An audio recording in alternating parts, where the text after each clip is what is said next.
यहाँ दान के बारे में अवंती ब्राह्मण क्या बताते हैं, ध्यान से हम सुनते हैं। दानं स्वधर्मो नियमो यमस्य श्रुतिं च कर्माणि च सद्वृतानि शरो वे मनो निग्रहल्यं लक्षणातां परो हि योग मनसा समाधि। दान, धर्म, यम तथा नियम शास्त्रों का श्रवण, पुण्य कर्म तथा शुद्ध बनाने वाले व्रत हैं। इन सब का अंतिम लक्ष्य मन को वश में लाना है। निसंदेह परमेश्वर में मन को एकाग्रता ही सर्वोच्च योगदान है।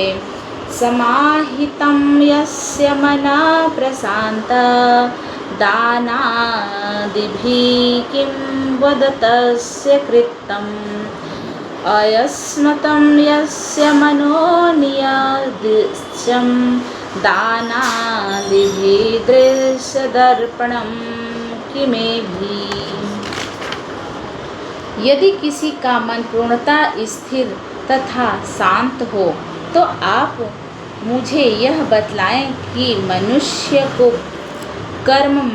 कर्मकांडी दान तथा अन्य पुण्य कर्म करने की क्या आवश्यकता होती है।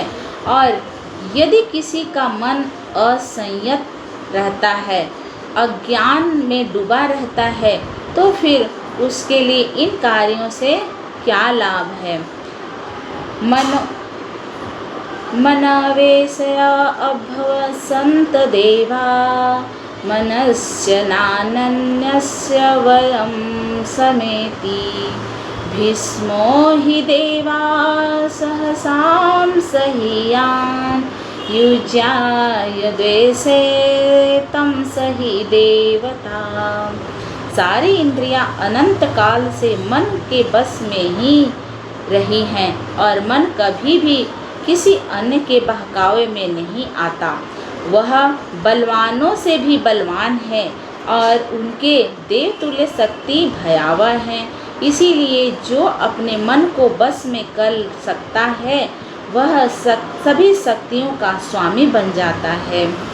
अनेक लोग इस दुर्जन्य शत्रु रूपी मन को, जिसे के वेग असहाय हैं और जो हृदय को सताता है, जीत न पाने पर पूर्णतया विमोहित हो जाता है और अन्यों से व्यर्थ ही कलह ठान लेता है। इस तरह वे इस निष्कर्ष पर पहुँचते हैं कि अन्य लोग या तो उनके मित्र हैं अथवा उनके शत्रु, या फिर उनसे उदासीन रहने वाले हैं। झूठे ही अपने को शरीर मान लेना और बच्चों तथा बच्चों के बच्चों रूपी शारीरिक अंशों को नित्य समर्पित स्वीकार करते हुए मनुष्य भूल जाता है कि प्रत्येक जीव गुणात्मक रूप से ईश्वर जैसा है। एक जीव तथा दूसरे जीव में कोई अंतर नहीं है, क्योंकि वे सारे ही परमेश्वर के अंश हैं।